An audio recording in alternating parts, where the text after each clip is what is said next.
romantika Pariisis, karneval Brasiilias või jooga Indias. Meie ütlemegi sulle, mis võiks olla sinu järgmine peatus. Tere head kuulajad, teiega on Õhtulehe reisipodcast Järgmine peatus ja minu nimi on Liina Koolman. Tänases saates läheme oma juttudega Eritreasse ja tänane külaline Talvis Lankots käiski just nimelt hiljuti Eritreas. Tervist! Tere!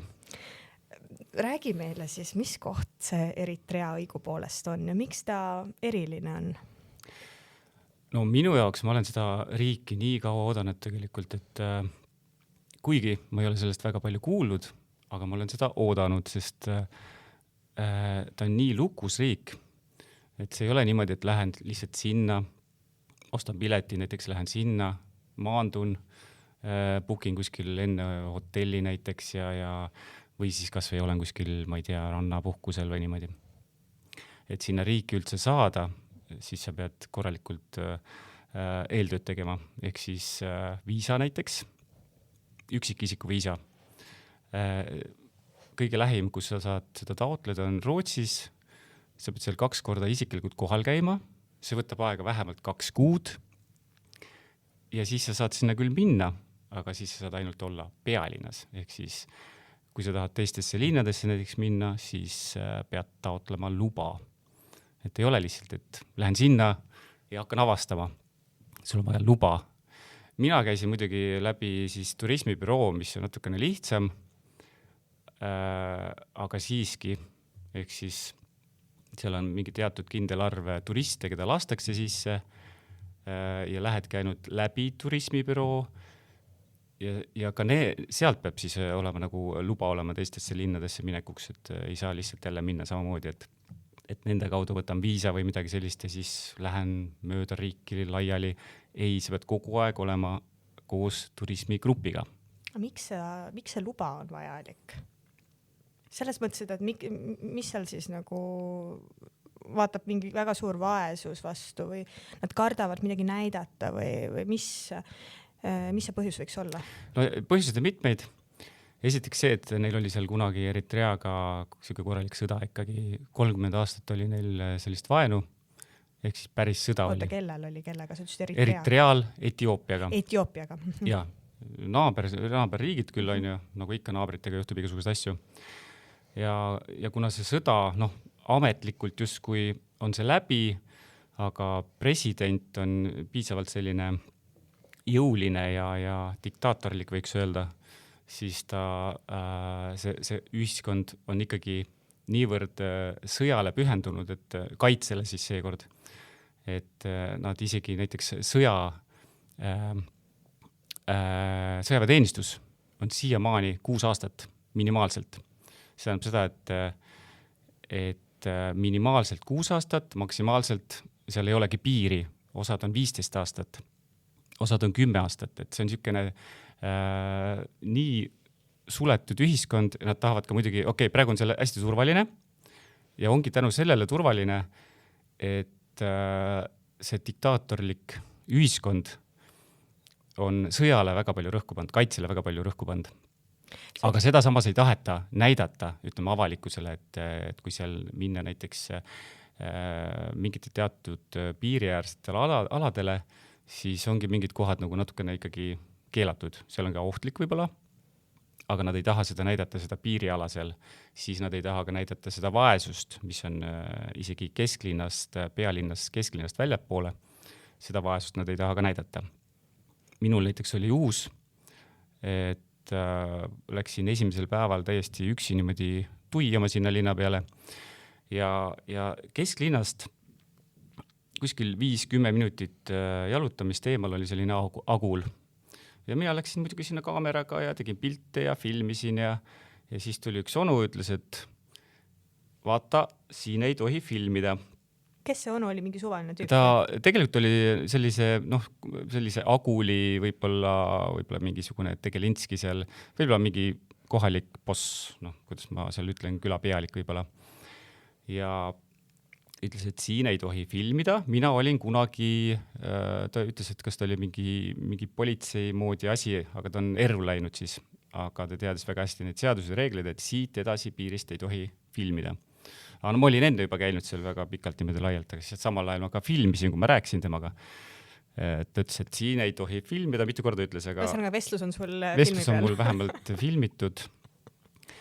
Ja noh, muidugi saime ilusti kokkuleppele ja siis ta viis mind sinna mingisse, ma ei tea, riidest hoonesse, kus olid parasjagu matused ja siis ma pidin vabandama seal, noh, mitte mina ei vabandanud, vaid tema vabandas minu eest, et ma filmisin. Kelle ees? Sa matust matustel mingit suvaliste seal siis matuseliste ees. Sa nagu filmisid matust siis? Ei, seda ma ei filminud, aga lihtsalt ma filmisin seda külaelu seal. Aha. Seda agulit siis. Kas sel juhul olid mingisugused reeglid, mis teile öeldi ja pandi paika sinna minnes, et kus sa üldse teadsid, et sa ei tohi siin filmida? Noh, tegelikult oli nii, et meil oli mingi osa oli seal grupiga käimised, aga enne seda, kui see grupiga oli, siis ei öelnud mulle mitte keegi mitte midagi, kus ma tohin kus käia, mida teha, mida pildistada ja siis ma käisingi niimoodi lihtsalt suvalistes kohtades, kus ma tegelikult ei tohtinud käia, mis on tegelikult ohtlik. Kui ma oleks näiteks presidendi paleed seal filminud või riiklikke hooneid, siis oleks samamoodi võib-olla arreteeritud isegi ja seal öeldi, et noh, või nii paar nädalat võid seal isegi kinnimajas olla. Et see on üsna ohtlik selles mõttes. Mis turismigrupp see selline oli? Ma pakun, et see ei ole Eestist välja? Ei, Eestist ei saa ja kus sa leidsid selle turismigrupi? Neid väga vähe tegelikult korraldavad. Mõni üksik firma, mis korraldab seda. Mina läksin läbi siis Young Pioneers Tours. Ma käisin sellega Põhja-Koreas. Ja, see ongi üks selline firma, mis sellistes veidrates kohtades käib. Ma kuulasin ja tajusin mingisuguseid sarnasusi selle Pyongyangiga. Ja seda ma küsisingi, et kas sulle loeti peale mingisugused reeglid, sellepärast, et kui me sinna Põhja-Koreasse läksime, siis tegelikult, kui me saabusime linna, siis giid seal istusime bussis, selgitas meile asju, mida tohib teha ja mida mitte. Siis mõtlesingi, et äkki teil pandi samamoodi. Ja eks neid asju räägiti, aga seda räägiti hiljem alles siis. Tegelikult oleks pidanud rääkima kohe nii, kui ma jõuan sinna, aga Põhja-Korea on selles mõttes natukene võib-olla rohkem kinnisem ja suletum, et seal on ikkagi väga range kord. Et siin Eritreas teda nimetataksegi Aafrika Põhja-Koreaks, aga ta natuke siis leebem variant, tibakene leebem. Et sa ei tohi pildistada, filmida, siis sul on sotsiaalmeedia on täiesti lukus, interneti praktiliselt ei ole. Mina sain selle 5 päeva jooksul ühe korra interneti, teised päevad sul näitab, et kuskil wifi levi on, aga sa ikkagi ei pääse sinna ligile, sest see on nii aeglane ja kui keegi seal teatud inimesed juba seal sees on, siis see on kõik. Helistada sa ei saa. Helistada ei saa ka riigisiseselt. Ei ole. Või sa ei saa ka riigisiseselt helistada, näiteks kohalikult. Sa ei saa kohalikku SIM-i osta ja sa ei saa ka roamingut kasutada, ehk siis neil ei ole sellist Euroopaga või meiega ei ole nagu mingit kokkulepet, et välismaalased ei saa siis helistada, jah. Sa saad, muidugi sa saad kuskilt küsida ja laenata, kuule, laena, ma tahan kellelegi helistada, võib nii saa, jah, aga niimoodi, et ma ise käin oma telefoniga ringi ja helistan ja nii nagu, ja siis käin netis ja sellist Google Maps on ja sellised asjad.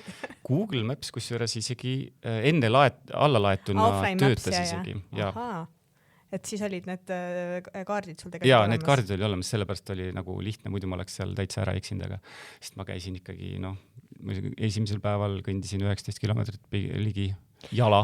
Ma natukene sattusin selles segadusse, et sa rääkisid, et sa käisid selle ekskursiooniga, tuuriga ja siis teisalt, et sa nagu teistmoodi vist ei saa sinna, aga teisalt sa käid seal üksi ringi, et kas see oli siis mingi sümbioos, et vahepeal sind lubati üksi linna peale või oli see tuur mingi aeg või kuidas sellega on? Seal lubatakse ikkagi üksi ringi käia, aga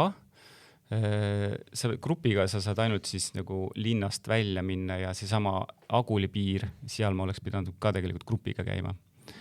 Aga sealt ma smuugeldasin kuidagi läbi, sattus siis niimoodi, et seal ei olnud kedagi sellel hetkel, kes valvaks, oli küll muidugi hiljem. et jah, liinas võid üksinda käia tegelikult, et ei ole niimoodi päris Põhja-Korea, et sa üldse ei tohi kuskil käia. Kesklinna piires saad rahulikult jalutada, seal, kus see ilus on, seal, kus see Itaalia koloniaalajastust pärit kõik need majad on, mis on väga, tegelikult on üsna ilus. Aga kuigi nagu, et aeg on seisma jäänud, seal 60-70 aastat vanad majad, mõni on ka rohkem kui 100 aastat vana maja Itaalia ajast pärit. Ja need on täpselt samas seisus, nagu ta seal on. Ühtegi maja ei ole põhimõtteliselt värvitud, nii nagu ta on, aga üsna hästi säilinud. Et itaallased oskasid päris hästi maju ehitada, võiks öelda. Et kui sa lähed sealt kesklinnast välja, siis on nagu selline tüüpiline Aafrika, täiesti agul, elekter vaevu on kuskil, majadel katused on, osadel on kivi, osadel plekk ja paljudel on kile lihtsalt katusteks. Siis ei ole neil seal jooksvat vett ei ole. Ka pealinnas. Väga paljudes ja pealinnas. Isegi ma käisin Südalinna restoranis ja siis ma tahtsin käsi pesta. Ilmselgelt seal on selline päev otsa ringi käinud, tahad korraks käsi pesta. Siis öelda, ja seal on, näed, seal taga saab pesta. Läksin sinna, kraanikausid on, aga vett ei jookse. Ja siis tuli üks koristaja tädi, kes seal taga oli ja siis tuli oma kannuga. Selline teenindus oli, et kannuga valas mulle vett kätte peale, pesin ära, muidugi seepi ka ei olnud, et ma lihtsalt pidin natukene seda mustust laiali hõõruma selle veega. Ja nii ta käis. Ja see oli Südalinna selline tipprestoran. Ma ei suuda, see on nii naljakas, et koristaja tuli ja kallas sulle veel käe peale, et see on nagu eriti naljakas minu meelest selle juures. Et, ja kõige hullem on see, et sa pead pärast veel ju kätega sööma, seal on ju seesama see, mis see suur toit on, see selline pannkoogilaadne siukene toode on, selle nimi on vist injera või mingi selline, ja siis sa pead selle sama toitu sööma kätega, ehk siis sa saad küll peaaegu käed puhtaks, peaaegu puhaste kätega, siis pead seda sama asja endale sisse jääma. No siin peaks küll desovahend vist kaasas olema. Peaks jah, seda selle peale mõtlesin hiljem, aga... Sul ei ole desovahend selline stamp asi, mis... Ei. No mul on. jah, see teatud inimestel peab olema see. Minul ei ole, sest ma olen kõike söönud ja teinud ja mul ei lähe kõht lahti ka, et mul on selles mõttes nagu hästi. Okei. Siis on hästi ja sellepärast, et mina küll ei julge selliste asjadega riskida. Issand jumal, ikka võib juhtuda, aga viimased, ma arvan, et koroona ajast on veel jäänud see vaata veel, kus ikkagi, et peab olema see desovahend kuskil lähedal. Kuidas sinna Eritreasse üldse jõudsid, et mis kaudu see lendamine käib, et ma eeldan, et igast riigist täitsa nagu ei saa Eritreasse? Igast riigist ei saa, aga Eritrea on nüüd selline riik, kus kuna see sõjavärk on selline ja vaesus on, ta on üks vaesemaid riike üldse maailmas või vähem arenenud, võiks öelda pigem. Kuigi linnapildes ei paista see alati välja, siis hästi paljud kohalikud on siis läinud tööle, smuugeldanud ennast tööle kuskil Euroopasse, Aasiasse, isegi Ameerikasse. Siis need lennud ikkagi käivad Prantsusmaalt, siis on Araabia Ühendemiraatidest, Türgist. Mina tulin Türgi kaudu. Ja isest lendudega mingit muret ei ole, et sinna sõidab küll, et lendu küll pool tühi, aga siiski... Palju ta maksab? Ta vist jäi kuskil 1000 peale midagi ikkagi. Et ikkagi veits kallim? Ei, kallimad kindlasti, et 1000, võib-olla 200 äkki.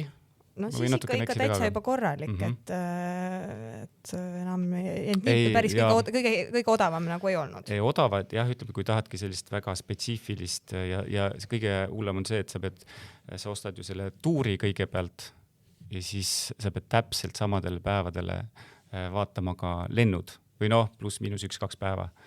Et sa ei saa valida, nüüd on soodushinnad kuskil, et sa mingitel päevadel sa pead täpselt nendeks kuupäevadeks ostma lennupiletid ja siis nad enamasti on väga kallid. Kui palju seal grupis inimesi oli ja miks nad seal olid? Tegelikult esimest korda üldse läksin sellise grupiga, no sellise äärmusliku reisigrupiga ma olen varem ka mõni üksikkord käinud siis selliste Eesti inimestega, pensionäridega koos ja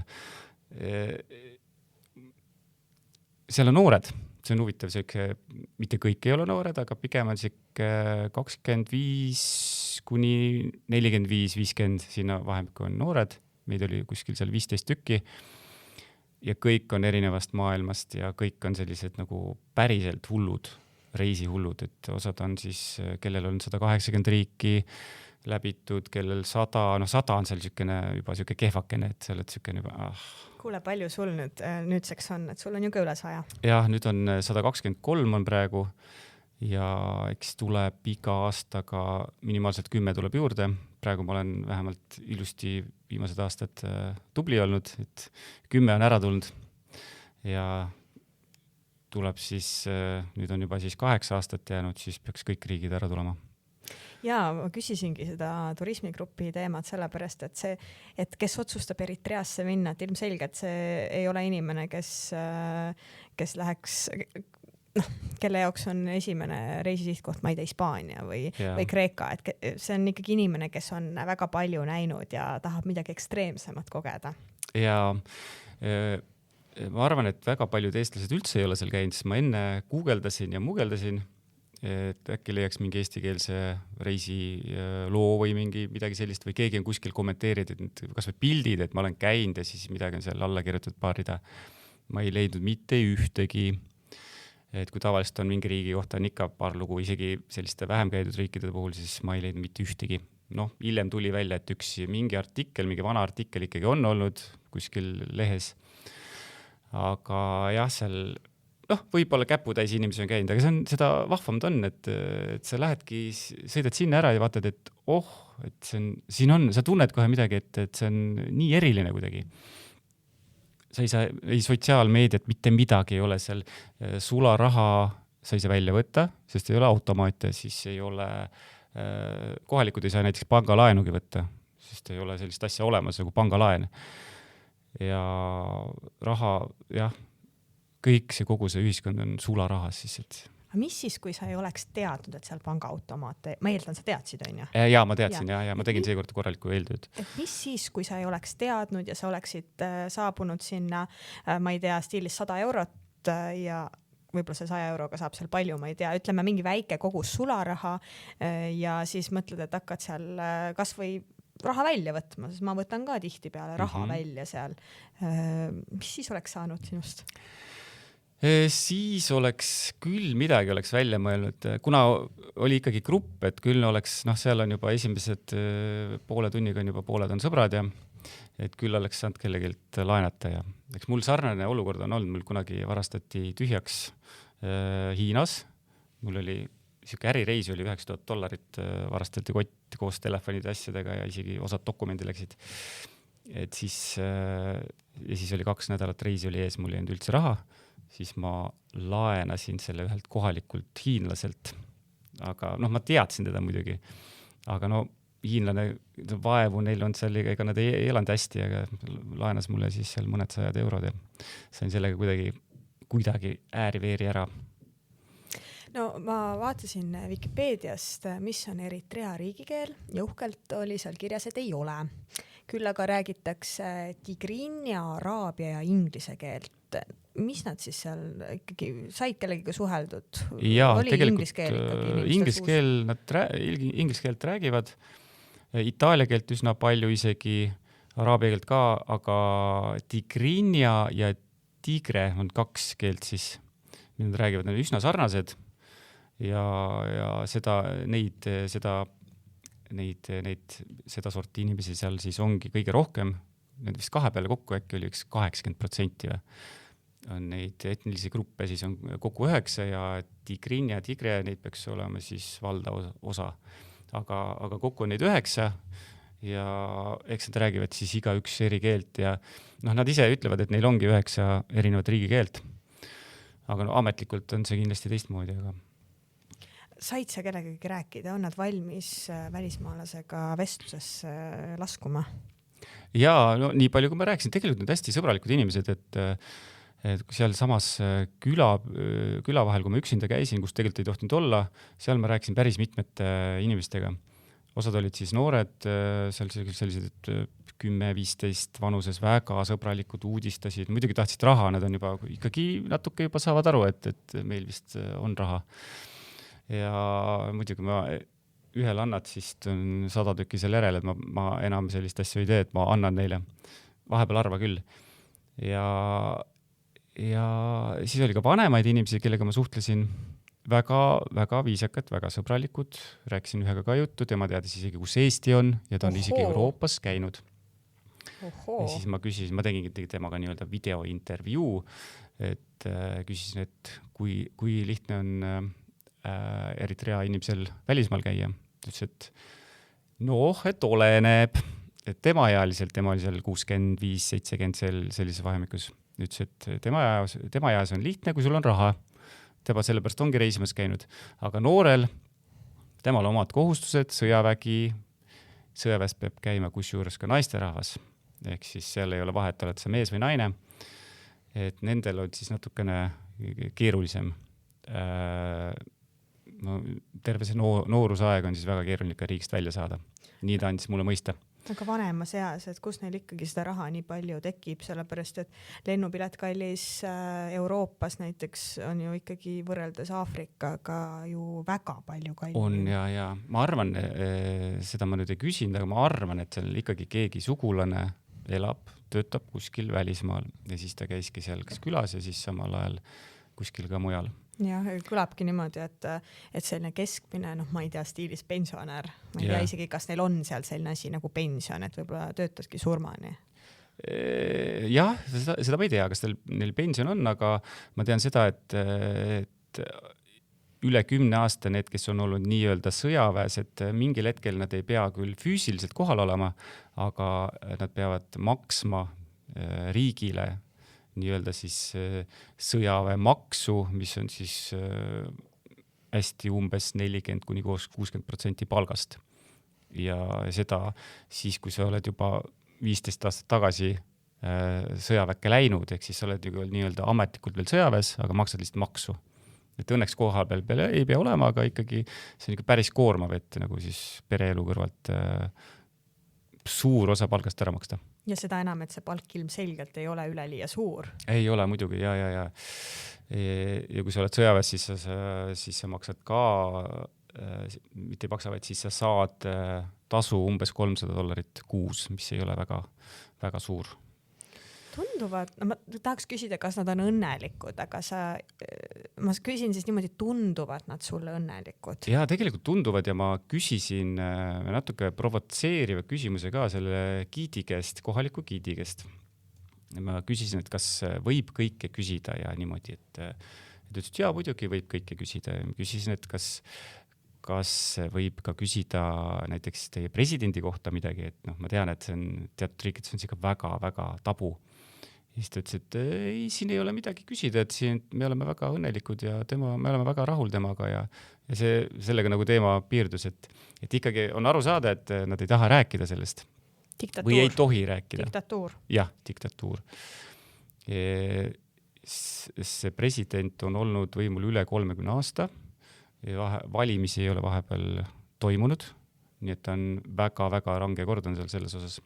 Et kui teda kritiseerida või midagi sellist, et nad väidavad, et nad on õnnelikud.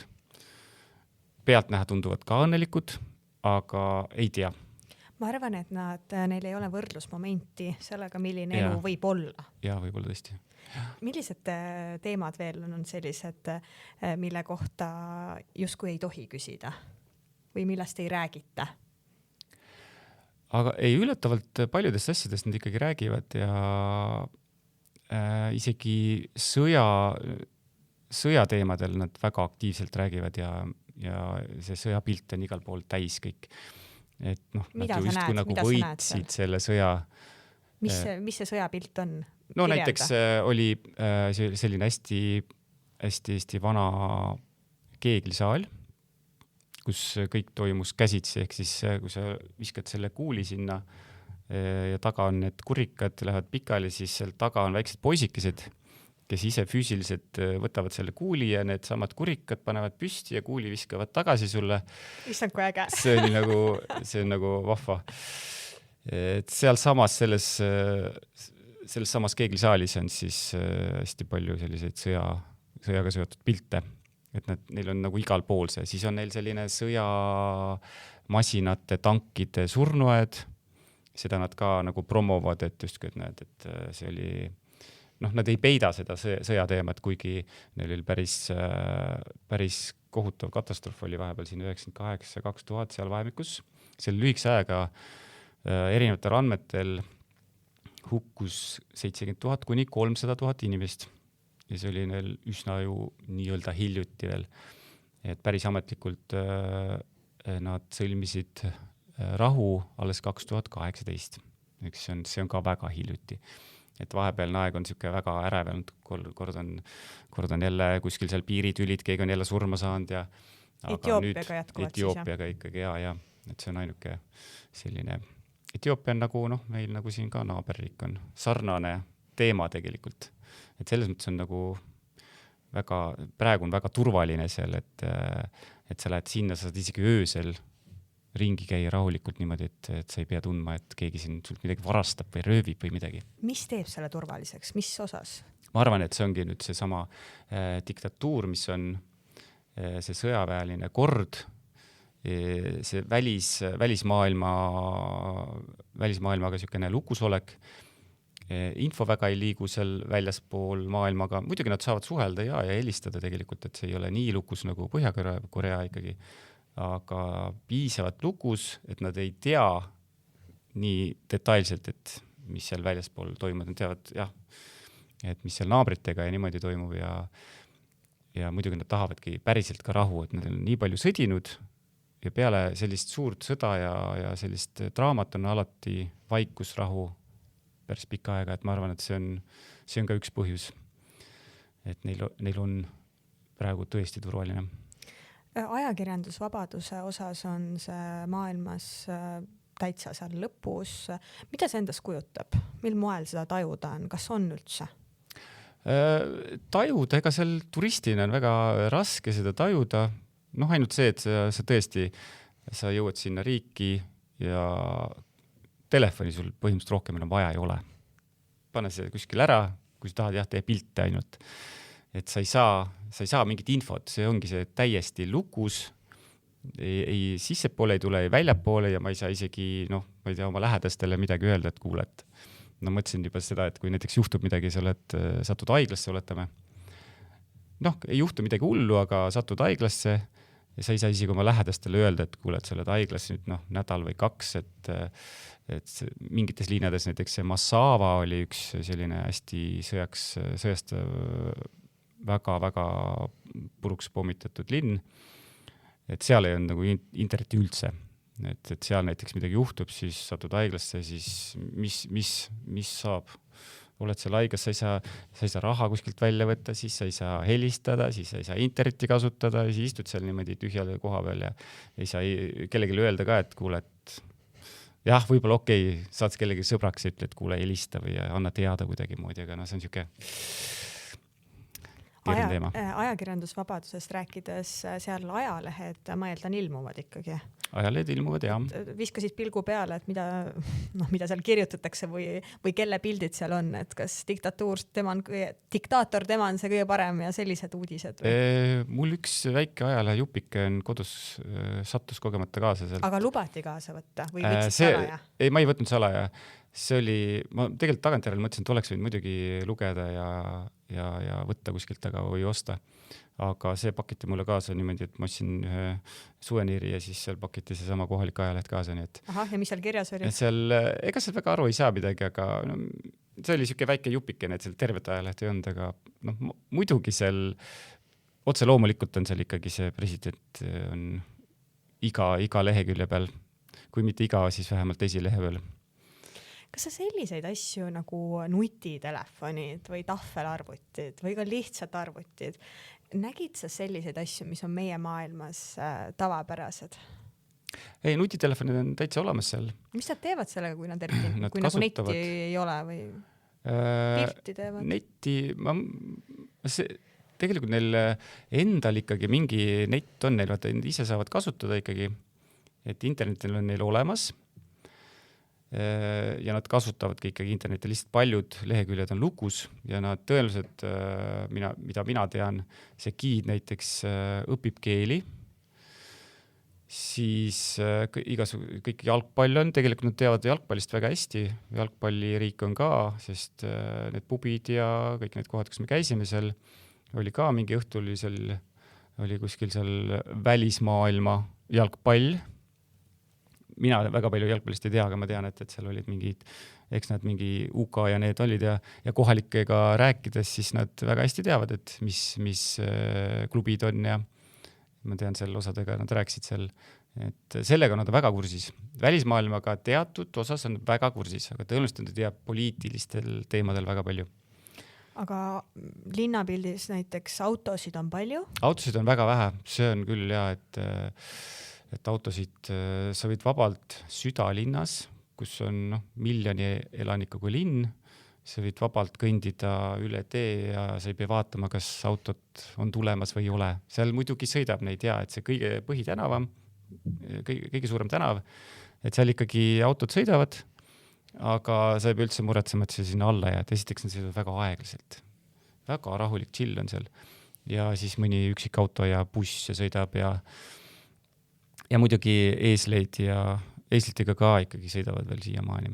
Peatänaval on natukene vähem, ma ei tea, kas see ei ole lubatud, seal on üsna vähe.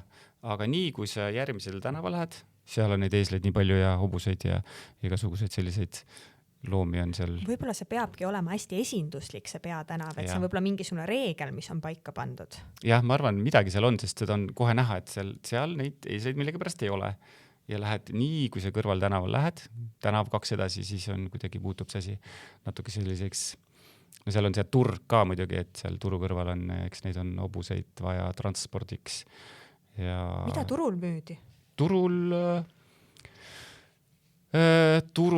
käisime näiteks ühes Kereni, ühes teises linnas, oli selline jõepõhja turg, et mingil hooajal siis on seal jõgi, kuivab ära, siis on seal turg. Ja tegelikult ega need asjad on üsna tüüpiliselt samasugused nagu meil siin riidehilbud ja võib-olla mõni asi, mis nagu jäi silma, on siis näiteks, et grillsütt müüdi.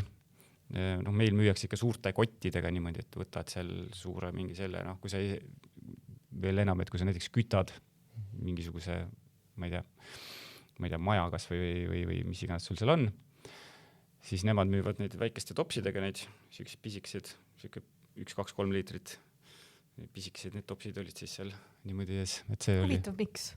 No ma arvan, et tõenäoliselt esiteks on see kallis võib-olla.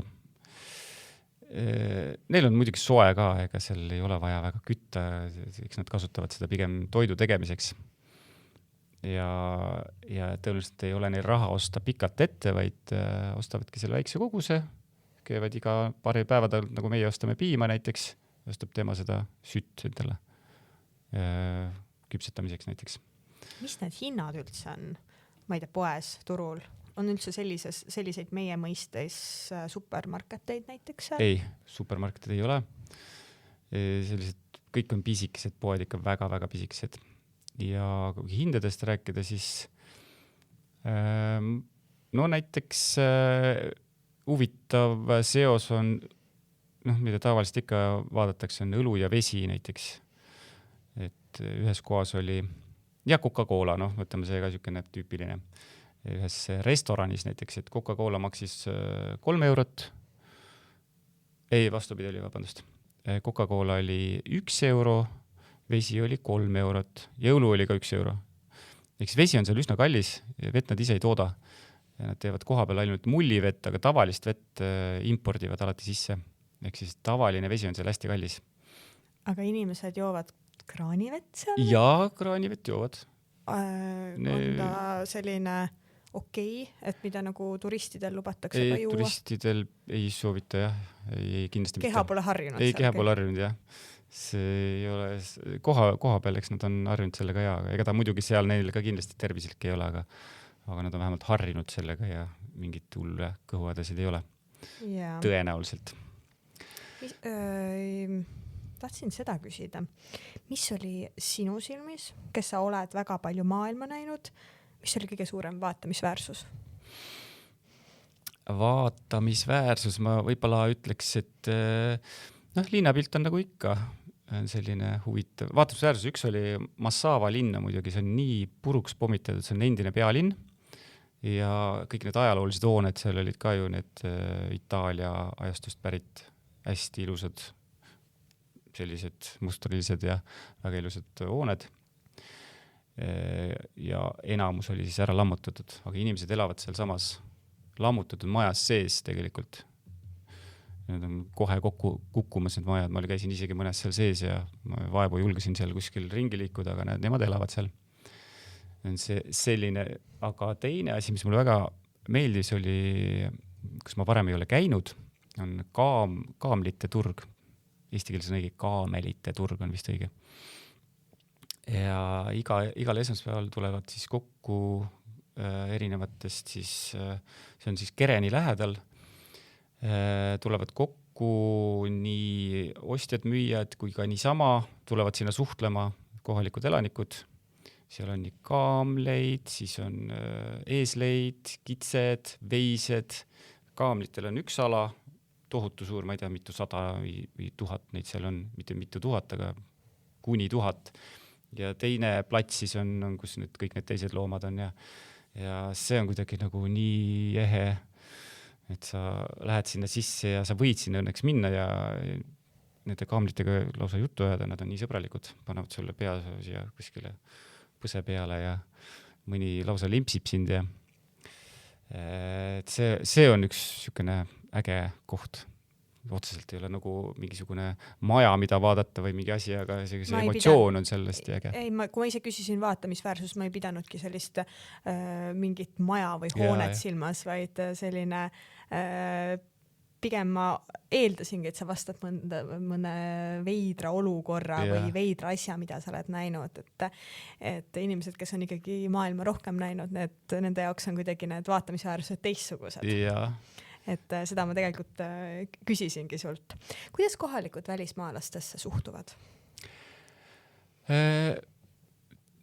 On näha, et teatud inimesed ikkagi, mis siis, et võiks öelda, et kõik tundusid sõbralikud, siis ma nägin mingeid hetki, kus ikkagi vanem generatsioon just nagu natukene hoidis eemale ja keelas nooremaid, et ei, ärge minge sinna, umbes, et me oleme, ma ei tea, ma ei kujuta ette, saatanast või. Huvitav, miks? Ei tea, ma nägin seda just ühe sellise katedraali või kiriku juures, et see oli nagu huvitav, et muidugi me tegime pilte, võib-olla nad ei tahtnud, et me kuidagi pildi peale satuks, aga noored ise olid nii sellised sõbralikud ja siis tuli selline üks vanem härra jälle ja kohe rangelt keelas ära, et ei, sinna ei lähe ja nendega ei suhtle ja et sellised olukordi ja mõni üksik oli, aga see kuidagi otseselt ei häirinud, sest see valdav osa ikkagi on väga-väga sellised sõbralikud, isegi vanemad. Kui sa kõnnid mööda pealinna Asmara tänavaid, kui palju sa või kas üldse näed välismaalast? Jaa, sa näed, aga see ongi sinu grupist. Sinu grupist, jah. Ma just mõtlesingi, kui palju seal grupis oli inimesi? 15. Okei, kui me jätame inimesed seal 12, grupis kõrvale, on teisi inimesi? Tegelikult ma nägin, ühte gruppi nägime veel ja ma nägin ka mõnda üksikut, keda ma juba lennujaamas nägin ja kellega ma lennujaamas rääkisin. Et sa näedki juba neid, kes põhimõtteliselt sama lennuga sul tulid ja niimoodi, et ma arvan, et seal oli tõenäoliselt selle hinnangu järgi vaadatuna terves selles võib-olla selle aja jooksul siis võib-olla umbes paistis välja nagu 3 gruppi umbes, mulle tundus, sest ühte me nägime seal Kereni linnas hotellis ja siis saad aru ka, et mingid võõrad inimesed kuskil tänavapil ikkagi oli kuskil, need üksikult ikka saad aru, et kuskil midagi on. Ja üks naisterahvas võttis läks üksinda sinna ja võttis üksinda siis tuuri kohaliku giidi nii-öelda ja siis käis temaga erinevates linnades. Mis naisterahvas teie grupist? Mitte meie grupist, üks suvaline, aga ta tuli meie juurde, ütles, et ma pidin ka teiega koos olema, aga ta jäi hiljaks. Et ta natukene jäi hiljaks, muidu pidi koos meiega see, kas grupp sai täis või midagi oli seal, et muidu pidi meiega olema, et oli nii kade kuidagi, et ma oleks tahtnud teiega olla, näed, aga siis ta pidi üksinda seal käima ringi niimoodi koos selle kas see on nõme siis? Kas see on nõme üksinda käia või? Ma nägin seda ühes kohas, kui meil oli selline nagu istumine ja sul on grupp ja siis on seal kõigil on lõbu laialt ja seal õlu oli seal kõigil laua peal ja kõik naeravad ja räägivad ja siis on tümakas seal ja siis Dr. Dre ja siis tema seal üksinda seal kuskil eemal. Siis ma sain aru, et sellest vahest oli nagu kurb, teised, meil oli seal fun ja lõbus ja kellega suhelda, aga tema lihtsalt oli seal. Kuule, sul saab olla lõbus ükskõik millises maailma riigis, sa oled Eritreas ja sa saad intervjueerida lakkamatult 2 kohalikku. Minu meelest see on just põnevam. Tegelikult on, aga mulle väga seekord meeldis just natuke teistsugune. Ma lähen nendega veel kusjuures selle sama firmaga, sest seal need inimesed just on, need ei ole sellised tüüpilised rannapuhkuse inimesed või mingid sellised kultuuri inimesed, vaid ikkagi nagu nad on... Kuhu sa lähed? Mauritaaniasse on 2 nädala pärast. See on see rong, vaata, mis see sõidab seal, see lahtiselt veetakse rauamaaki ja siis sa lähed sinna, õhtul lähed rongi peale, lahtise vaguni peale, hommikul oled kohal kuskil ja siis oled tolmune ja värke-särke ja sellest oli mingisugune äge videoga eestlastel, et isegi osad on eestlased seal käinud ja teinud ja see on väga jälle samamoodi niisugune natuke suletud ühiskond, aga vahvaid asju saab seal teha. No kas sa seal meie podcasti kuulajatele ka soovitad Eritreasse reisida? Kellele sa soovitad? Väga vähestele soovitan, et muidugi on kihvt ja lahe, aga see ongi mõnele võib-olla ikkagi natuke hirmutav, et seal näiteks erinevate linnade vahel seal on hästi palju selliseid kontrollposte.